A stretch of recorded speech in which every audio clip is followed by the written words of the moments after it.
Hi எல்லாருக்கும். எப்படி உங்களுக்கெல்லாம் மார்னிங் போகுதுன்னு தெரில. எனக்கு என்னையாவது பண்ணி முன்னுக்கு வந்துடலாம்னு நினைக்கும்போது, கால் வைக்கிற இடம்லாம் கண்ணி வெடி வைக்கிறானுங்கன்ற மாதிரி தான் ஆகுது.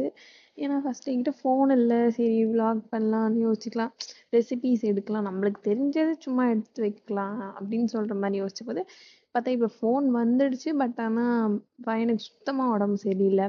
நான் அதான் சொன்ன மாதிரி முந்தா நேற்று நைட் வாமிட் எடுத்துட்டு, அப்புறம் நேற்று நைட்டும் அவன் சுத்தமாக சாப்பிடவே இல்லை. பட் ஆனால் குழந்தை நார்மலாக இருக்கான். அவனுக்கு மெடிசன் கொடுத்துட்டேன். அவன் வந்து விளையாடுறான், சிரிக்கிறான். பட் ஆனால் சுத்தமாக அவனுக்கு வந்து சாப்பாடே இறங்க மாட்டேங்குது. ஒரு வாய் கூட சாப்பிட மாட்றான். நான் எவ்வளவோ அவனுக்கு இப்படி விளையாட விட்டுட்டு அவனுக்கு கொடுக்க பார்க்குறேன், என்னென்னமோ பண்ணி பார்க்குறேன், சுத்தமாக முடியல. அப்போ கொஞ்சம் அக்கம் பக்கத்தில் இருக்கவங்க சொல்கிறாங்க, மேபி அவனுக்கு வந்து திருஷ்டி பட்டிருக்கலான்ட்டு. சீரியஸாக எனக்கு அந்த திருஷ்டி மேலாம் அவ்வளோவா நம்பிக்கையே கிடையாது. ஆனால் இவங்கெல்லாம் சொல்கிறத கேட்க சொல்ல ஒரு வேளை இருக்குமோ. ஏன்னா அவனுக்கு நார்மலாக இருக்கான். ஆனால் அவன் ஏன் சாப்பிட மாட்றான், ஏன் அவனுக்கு மெடிசன் கொடுக்குறோமே, அவனுக்கு இப்போ என்னதான் ஆச்சுன்னு யோசிக்கும் போது ஒரு வேலை இருக்குமோன்ட்டு நம்மளே யோசிக்க வச்சிருது.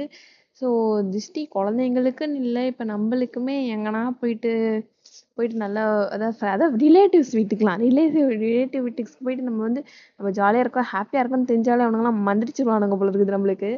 அடுத்த நாள் நம்மளுக்கே எதனா ஆகும்போது குழந்தைக்கு என்னன்னு தெரியல.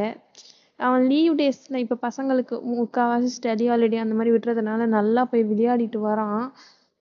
நானும் ஆனால் கூட தான் இருப்பேன். பட் ஆனால் தெரியல, அது அது ஒரு டார்க்காகவே இருக்குது. அது ஏன் அப்படி ஆகுதுன்னே ஒன்றும் புரியல நிறைய பேருக்கு. சரி ஓகேன்ட்டு அப்படியே போயிட்டுருக்கலாம். இதில் இன்னொரு விஷயம் என்னன்னா, ஏன் முக்கால்வாசி பேர் இப்படி இருக்கீங்கன்னு எனக்கு தெரியல. இப்போ வந்து உங்களுக்கு ஒரு மதருக்கு வந்து 80% இல்லை 90%மே அவங்க பார்த்துக்கிறாங்கன்றப்போ அவங்களுக்கான ஒரு ஸ்பேஸை நீங்கள் கொடுக்கலாம். இப்போ நிறைய பேர் நினைக்கிறாங்க, என்னோட ஒய்ஃப் வந்து பண்ணிடுவா, நான் இல்லைன்னா அண்ணா அவள் பண்ணிடுவா அப்படின்ற ஒரு தாட்டில் இருக்கீங்க.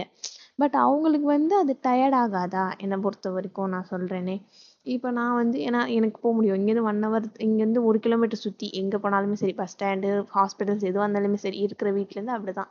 ஸோ என்னால் போக முடியும், நான் போயிடுவேன். ஆனால் நான் வந்து இதை அவள் போயிடுவான்ற தாட்டை தாண்டி அவளுக்கு டயர்டாக இருக்காதா, அவளே போயிட்டு இருக்காளே, அவளுக்கு கொஞ்சம் ரெஸ்ட் கொடுக்கலாம் அப்படின்றது வந்து மோஸ்ட் ஆஃப் த ஹஸ்பண்ட்ஸுக்கு வந்து தெரியலை. மோஸ்ட் ஆஃப் ஆமாம், நான் அதில் வந்து ஃபர்ஸ்ட்லாம் 50-50 அந்த மாதிரிலாம் கூட சொல்லுவாங்க. இப்போல்லாம் 80% அப்படி தான். 20% வந்து விட்டுறது, 20% வந்து ஓகேன்னு சொல்லிட்டு அந்த அந்த அவள் பண்ணுவான்றதை தாண்டி அவளுக்கு பண்ணிடுவா. பட் இருந்தாலும் நம்ம அவள் ஹெல்ப் பண்ணலான்றதெல்லாம் அந்த 20%லேயே முடிஞ்சு போயிடுச்சு.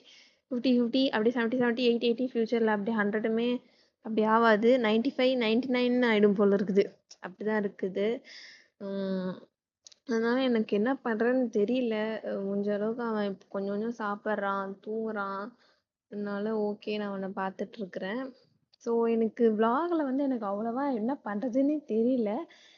ஏன்னா அவன் அப்படி இருக்கிறான்றப்ப எனக்கு சுத்தமா மைண்டே எனக்கு யோசிக்க தோண மாட்டேங்குது.